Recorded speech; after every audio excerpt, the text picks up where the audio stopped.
বান্দরবনের মানুষ এগুলা খায় না। এত নাটক, এত জ্বালানি সামনে কিভাবে আগাবেন? 16 নভেম্বর যখন সাসিং প্রজেরির লামালি কদম পথসভার মধ্যে হাজার হাজার মানুষ এসে উনাকে স্বাগতম জানিয়েছে, তখন একটি কুচক্রী মহল ওই তথাকথিত ফ্যাসিস্টের সহযোগিতায় কালকে বান্দরবনে এই নাটকটি সাজানো হয়েছে। বান্দরবনের মানুষ এগুলা খায় না। এটা আজকে সোনাইছড়ির এই পাহাড়ি জনপদের এই মানুষ, এই জনসমাগম এটি প্রমাণ করে দিয়েছে।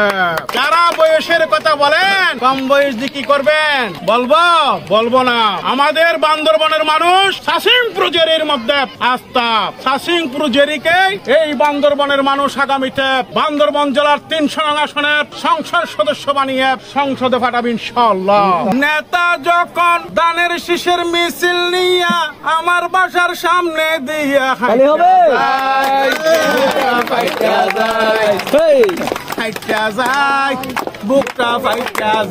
বুক ফাটিয়ে লাভ নেই। দেশ নায়ক তারেক রহমানের বলিষ্ঠ নেতৃত্বে দেশনেত্রী বেগম খালেদা জিয়ার বিবেচনায় আমাদের বিএনপির ভারপ্রাপ্ত মহাসচিব জনাব মির্জা ফখরুল ইসলাম আলমগীর এই নমিনেশন এগুলো ঘোষণা দিয়েছেন।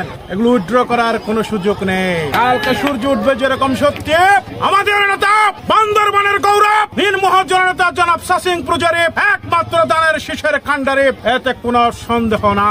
আমি আজকে সোনাইছড়ির মানুষকে বলবো, আপনারা দলমত নির্বিশেষে ভুল না করে আগামী নির্বাচনে আমাদের নেতা সাসিং প্রজেরিকে যদি এখান থেকে সুন্দর একটি রেজাল্ট নিয়ে আপনারা নাইক্ষ্যংছড়ি উপজেলার নেতৃবৃন্দকে উপহার দিতে পারেন, আপনাদের সকল আশা আকাঙ্ক্ষা পূরণ করবো ইনশাআল্লাহ।